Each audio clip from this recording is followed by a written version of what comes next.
Bienvenue dans votre émission VEVO, le grand rendez-vous de la rédaction. Au sommaire ce soir, le coronavirus qui frappe de plein fouet la perliculture, dégâts collatéraux de la pandémie. 9 perliculteurs sur 10 ont déjà perdu plus de 50% de leur chiffre d'affaires et leurs exploitations sont au point mort. Qui a oublié le Shengangshan 1, sûrement pas les habitants de Arutua qui subissent depuis 6 mois pollution et odeurs pestilentielles. Le navire de pêche chinois est toujours bloqué sur le récif de l'atoll, menaçant l'écosystème. Et puis, une autre économie est-elle possible après la crise du coronavirus? Nous suivrons l'initiative de Hereiti et Nike aux Marquises qui recyclent de vieux matériaux pour les transformer gratuitement en bancs publics. Bonsoir à tous. La crise sanitaire sans précédent du coronavirus et la crise économique qui l'accompagne. En Polynésie, le secteur de la perle est sinistré. Plus de greffeurs depuis que toutes leurs autorisations de travail ont été suspendues. Plus de ventes aux enchères ni d'exportation non plus. 9 perliculteurs sur 10 ont déjà perdu plus de 50% de leur chiffre d'affaires. On voit cela avec Ayata Tarahu et Patrick Tsinsing.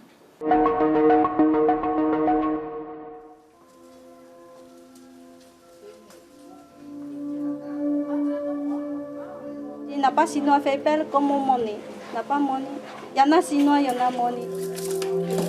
On ne vend absolument rien. On ne vend rien. Depuis le mois de mars, on ne vend pas de perles. Tu t'en remets au ciel. Il n'y a que lui qui peut nous aider. Dans la ferme de la famille Parker, le temps s'est arrêté en janvier 2020. Plus aucun des 30 salariés n'a foulé ses planches, aujourd'hui décapés par l'eau salée du lagon. La Covid-19 s'est invitée sur cette île, située à plus de 12 000 km de la Chine. C'est ma salle de greffe. D'habitude, c'est toujours plein de monde. Et moi, j'ai 8 greffeurs chinois et depuis le début de l'année jusqu'à maintenant, je suis en cessation d'activité. Un nouvel exemple de dépendance. En Polynésie, 280 griffeurs chinois sont employés contre seulement 60 au niveau local. Une main-d'œuvre bon marché et plus performante selon les professionnels. On a l'habitude d'être en activité tout le temps et là, on ne fait rien. Parce que là, pour les travailleurs locaux, je leur ai dit aussi qu'il n'y a plus de travail. Mais s'ils veulent rester avec moi, on va à la pêche. Mais ce n'est pas comme on faisait avant. Tous les matins, on se réveille, on sait qu'on a du travail, on vient, on travaille. Et là, on se réveille et on ne fait rien. Delphine, elle, ne connaît pas ce sentiment. Par chance, Minh Phan, sa greffeuse, arrivée en juillet 2019, a préféré rester au Fénois. Ma patronne m'a demandé de choisir si je voulais rentrer ou pas. J'ai réfléchi et puis je me suis dit que j'allais rentrer en janvier. Mais il y a eu le coronavirus, alors j'ai préféré rester là. Avec Minh Phan, 2 employés maintiennent cette petite ferme. Elle produit 60 000 perles par an, vendues à un négociant local à 300 francs pièce aujourd'hui. Maintenant, pour faire tourner ta société, il faut vraiment chinois. Heureusement qu'elle est là alors. Heureusement qu'elle est là, elle n'est pas rentrée. Mais par rapport aux locaux, c'est le même salaire? Oui, le même salaire. Tout le monde. Hein? Ils sont donc rémunérés au SMIG, soit 153 000 francs bruts mensuels.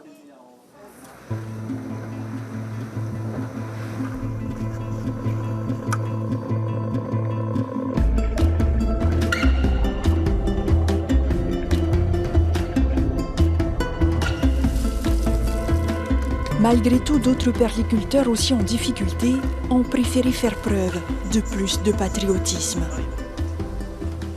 Ouais, par la force des choses en fait, quoi. Et en même temps, je supportais plus trop les exigences des greffeurs chinois et ils devenaient médiocres à mon sens, quoi. Dans cette petite ferme de 50 hectares se forme Manari Kidum, 23 ans. Je suis plutôt chanceux d'avoir un métier pour l'instant fixe, quoi.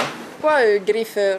Parce que ça m'a plu, mon père est dedans et j'ai voulu me lancer. Et avec la pratique, ça m'a plu. Voilà. Un entrain qui risque malheureusement de s'effondrer, car au-delà de l'impact économique provoqué par le coronavirus, Pascal Maout n'a aucune perspective quant à l'avenir de son activité. Le temps paraît de plus en plus long est dur pour ce périculteur. Le manque de structuration du secteur a entraîné des pertes incommensurables. Les exploitations se sont multipliées, les productions aussi, entraînant une hausse de l'offre sur le marché et par conséquent une chute du prix à la vente. Le kilo de perles coûtait plus de 4 000 francs en 1994, 480 en 2020. En attendant que le marché redémarre, les joyaux s'entassent dans l'océan. Nous sommes tous responsables, chacun à notre niveau, de cette situation. Il faut arrêter de dire gouvernement ceci, gouvernement cela, c'est de sa faute, on veut qu'il répare les dégâts. Non, nous autres producteurs devrions déjà reconnaître nos erreurs, se mettre autour d'une table et commencer à envisager une autre manière de produire, durable. Tendre vers une production perlière soucieuse de l'environnement, c'est aussi ce que prévoit la nouvelle réforme pensée par Teva Rohfritsch et les 9 comités de gestion de la Polynésie. Pour redynamiser le secteur, 18 mesures, un plan zéro plastique, le gel des concessions d'élevage en 2021 pour mettre fin à la surproduction, la création d'une centrale d'achat des perles bas de gamme à 50 francs l'unité pour être revalorisées dans des sociétés exonérées de droits fiscaux et sociaux. Le D, le E, les anciens rebuts, déjà soient rachetés selon un quota par ferme, parce qu'on ne va pas pouvoir acheter toute la production de la Polynésie, mais de manière à amener un fonds de roulement et de la trésorerie pour que les fermes puissent tenir sur ces quelques mois. Puis j'ai proposé également qu'on vienne organiser un événement ou 2 annuellement de vente, ramener des ventes internationales en Polynésie. Le pays souhaite ainsi faire de la perle de Tahiti la seule pierre précieuse française à 99% polynésienne et éco-durable et lui rendre toutes ses lettres de noblesse. Et le plan de relance du pays prévoit d'exonérer de redevances domaniales pour 2 ans. Objectif, atteindre 10 milliards de francs d'exportation de perles d'ici 2025. C'était le premier jour du confinement, mais pas question d'oublier l'échouement du Shengung-shen 1 à Arutua, au Tuamotu. 6 mois après, les choses n'ont pas beaucoup bougé malgré une condamnation par la justice. À son bord, des requins, du gasoil, mais aussi désormais beaucoup de questions. Arutua SOS Bateau Fantôme, c'est signé Maruki Duri et Patrick Tinsing.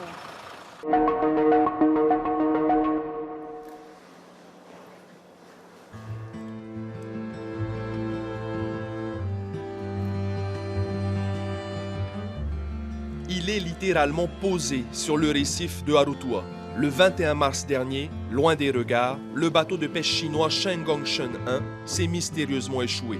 À son bord, une trentaine de marins taïwanais, mais aussi dans les cales, plusieurs tonnes de poissons et de requins. Des violations du code de l'environnement ont été relevées, mais aujourd'hui le problème est toujours là, au grand désarroi de la population locale. Il y a une forte odeur de pourriture, les appâts et les poissons sont toujours à bord. On n'a pas l'occasion d'aller contrôler ces bateaux, puisque régulièrement ils transitent dans notre ZEE. Je me suis étonné pourquoi ce bateau a pu échouer sur notre récif, parce qu'il y avait tout, de radio, de radar, mais je ne vois pas. Le pays n'arrêtera pas à mettre la pression, et lorsque je dis que si dans un mois il n'y a pas un plan qui soit proposé et qui soit digne de ce nom, avec des moyens importants, et même si ça doit coûter des centaines de millions de francs, il faudra les employer, ces moyens-là.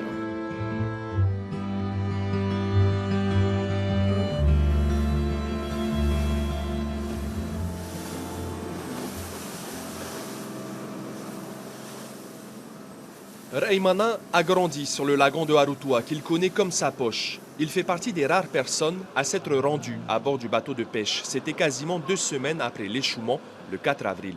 Ce jour-là, il a pu voir de ses yeux plusieurs carcasses de requins dans les cales, organisées en véritable labyrinthe au fond du navire. Une structure qui complique aujourd'hui les opérations de dépollution. On peut mettre les ailerons au fond, dans le vent. On est tombé sur un carnet de pêche, on est monté à bord le 4 avril. Il y avait du thon, de l'espadon, mais aussi beaucoup d'espèces de requins. Mais aujourd'hui, on ne retrouve pas ce carnet. C'est des poissons qui sont classés dans la catégorie dans laquelle il est interdit absolument de les transporter, qu'ils soient morts ou vivants. Donc on a porté plainte pour ça par rapport au code de l'environnement. Deuxièmement, parce qu'il y a effectivement un risque de pollution qui s'avère aujourd'hui, puisqu'on voit qu'il y a de l'huile qui s'échappe et du mazout qui s'échappe dans le lagon. Et on connaît tous Aroutois, on sait que c'est une île qui produit beaucoup de poissons, c'est la principale activité. Et c'est anormal qu'il y ait des faits de ce type, quoi. Aroutois est un des premiers fournisseurs de poissons de lagon en Polynésie et le mois de septembre est synonyme de pêche au perroquet. La zone intérieure où s'est échoué le navire est justement le lieu où chaque année, à la même période, une grande campagne de pêche de cette espèce de poisson est organisée. Cette fois, ce sera à peine à quelques centaines de mètres du navire échoué. J'espère que cette année, ce poisson sera encore là en masse, car depuis que j'ai commencé, ça va faire 8 ans que je pratique cette pêche, ce poisson a toujours migré dans cette zone. Donc je pense que ce mois de septembre, et pour toutes les autres années, il sera encore là. Mais la réalité, c'est que cette campagne de pêche ne sera pas comme les autres. Avec l'échouement de ce bateau chinois, l'environnement est clairement impacté. Les coraux, les coquillages et donc peut-être les poissons pourraient être empoisonnés. C'est en tout cas ce que pensent les habitants qui demandent aujourd'hui une expertise environnementale. Ici, ce récif-là, c'est pollué. C'est pollué. Il y a des trocaments. Là, on voit bien que j'ai ramassé par là, dans ces zones-là. Et voilà, il y a beaucoup qui sont morts. Le lagon de Aroutois, certainement souillé par le gasoil, et c'est toute une population qui s'inquiète. Le bateau de pêche est loin du village et ses conséquences ne sont pas visibles à l'œil nu. C'est la raison pour laquelle plusieurs locaux se sont réunis pour fonder une association à vocation environnementale. Aparuruan et Aruteimarevano Aroutois demandent information et réparation car ils estiment que leur garde-manger est en danger.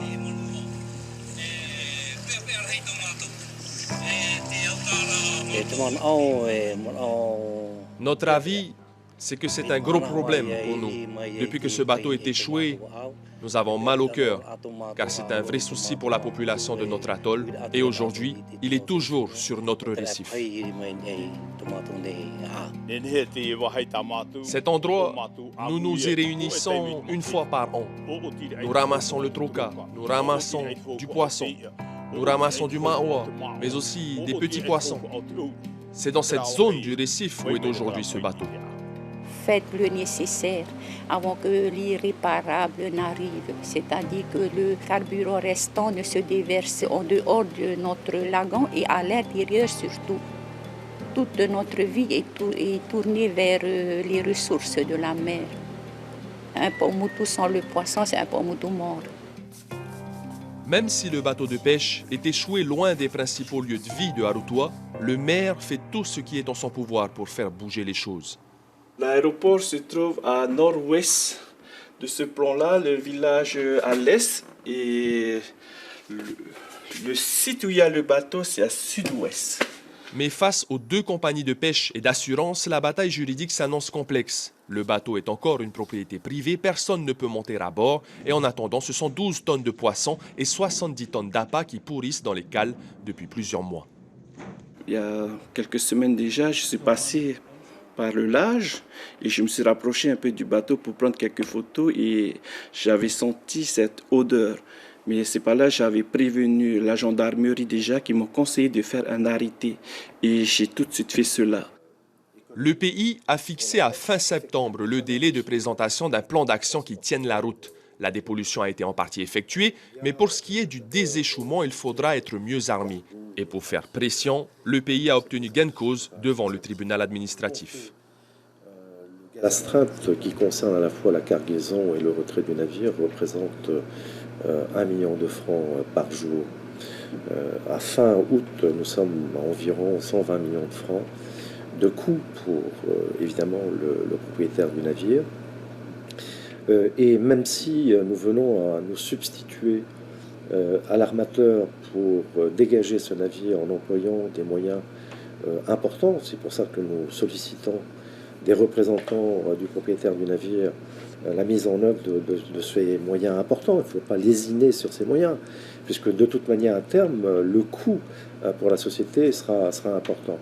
Mais Maître Michel, qui défend la compagnie de pêche chinoise et la compagnie d'assurance, a attaqué en cassation l'ordonnance en référé du tribunal administratif rendue le 30 avril 2020 et qui condamne l'armateur à verser cette fameuse astreinte. L'ordonnance nous faisait obligation de prendre toutes les mesures nécessaires. Toutes les mesures nécessaires ont été prises. Maintenant, le résultat, bien évidemment, il découle de la prise de ces mesures nécessaires. Mais on y arrivera puisqu'on y travaille au quotidien. Après une première tentative de déséchouement ratée au début du mois de mai, TMP, le prestataire, élabore actuellement un deuxième plan d'action qu'il doit présenter au pays. Cette fois, les moyens engagés devraient être plus importants et l'expert qui a été mandaté a pris en compte plusieurs paramètres supplémentaires qui devraient faire la différence. Il est allé sur place, il a vu le bateau, il a inspecté le bateau, il a étudié son positionnement sur le riff. Il va donc faire des calculs avec l'architecte naval et ces plans seront communiqués à la DEPAM pour les opérations futures. En tout cas, vous nous affirmez vraiment la bonne volonté de vos clients. Complète. Le bateau de pêche chinois Shengongshen 1 est donc aujourd'hui un bateau fantôme et ses cales contiennent encore du gasoil et de la matière organique. À coup sûr, cet échouement laissera des traces dans les cœurs, les esprits et l'océan, si précieux pour les habitants de Arutua.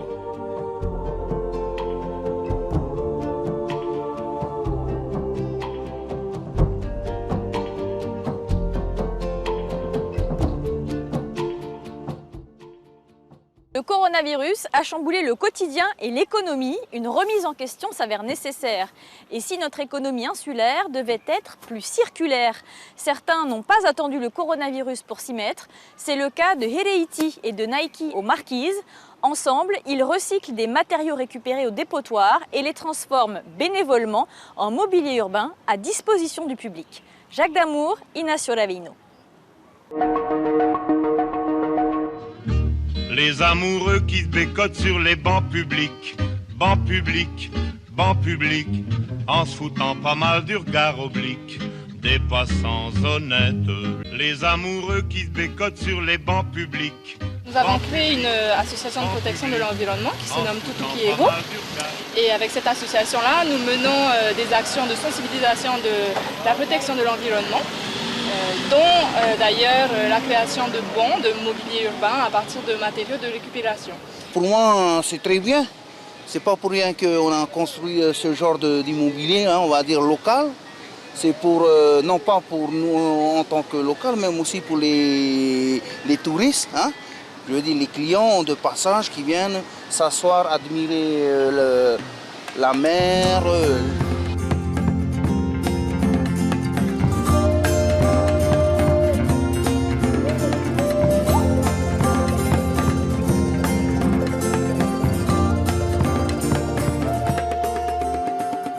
Ça a été fait par notre ami Nike. Ça vient de lui-même.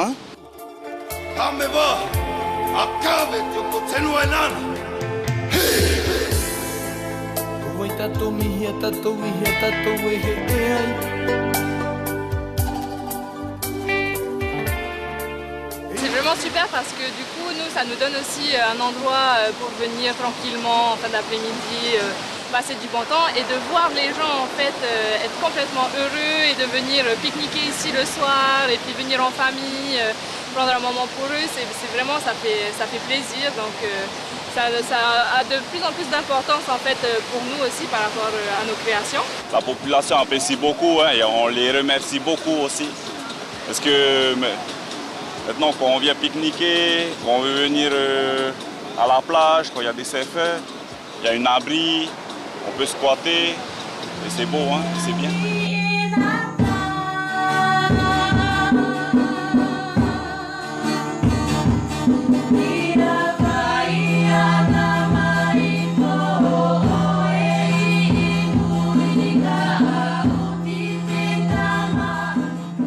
Ça, c'est le premier banc. En fait, cette cage-là, c'est une cage de balançoire que j'ai récupérée au dépotoir, au fond du dépotoir. Quand j'ai vu ça, j'ai dit, peut-être je peux faire quelque chose, je ne savais pas encore. Du coup, j'ai ramassé la cage, je suis amené à la maison. Dans la nuit, ça m'est l'idée de faire le banc parce qu'il n'y avait pas de banc. Et quand on vient au surf, des fois, on veut s'asseoir un peu, parler, discuter avec les collègues. Du coup, j'ai fait le banc. On s'est parlé aussi entre nous, entre copains. Voilà, si on peut encore prolonger et faire encore améliorer encore des choses. Hein. J'ai vu qu'il n'y avait pas assez de place. Du coup, j'ai fait un deuxième banc, un troisième banc, un quatrième banc, un cinquième banc. Et après, c'est en fonction des idées qui me viennent. En fait. Là, j'ai fait un style. Après, j'essaye de faire des styles différents pour varier un peu.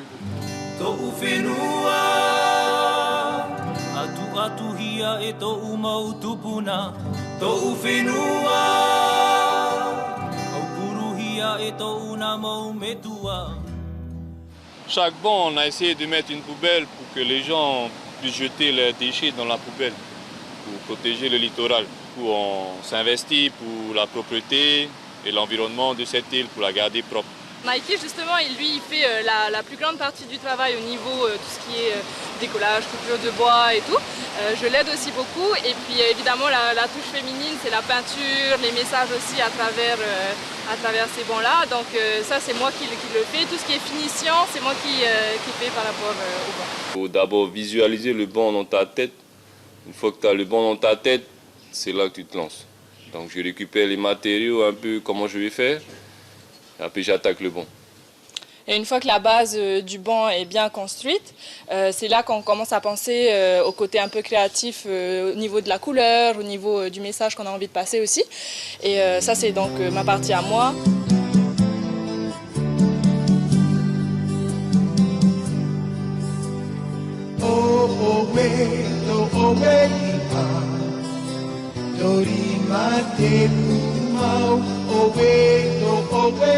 Une fois qu'on avait fini le banc dans le garage à la maison, j'ai lasuré tout, j'ai mis un peu de couleur. Et après, il y avait cette face-là où c'était vide. Du coup, je me suis dit, je vais écrire quelque chose comme ça, ça va faire un peu parler. Et comme il y avait la musique, il y avait le Don't Worry, Be Happy. Et comme ça collait bien avec le cadre, du coup, j'ai dit peut-être ça va rappeler aux gens qu'il faut relax. Il faut aimer, il faut vivre. Hein. Du coup, j'ai marqué en espérant que ça fasse un peu discuter.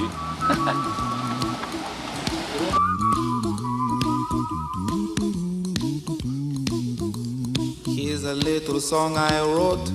You might want to sing it note for note. Don't worry. D'abord, je prends tous les matériaux. Après, il faut un peu imaginer comment tu vas faire. Et après, il faut se lancer. Parce qu'en fait, tu vas dire, on va faire comme ça, mais ça va changer. Le banc est enfin construit dans le garage et il est prêt à être emmené peu importe où, à la plage notamment. Amoureux qui se bécotent sur les bancs publics, en se disant des je t'aime pathétiques, ont des petites gueules bien sympathiques. C'est la fin de cette émission, merci à vous de l'avoir suivie. Vous pouvez la revoir en replay sur notre site internet. Très belle fin de soirée sur La Première.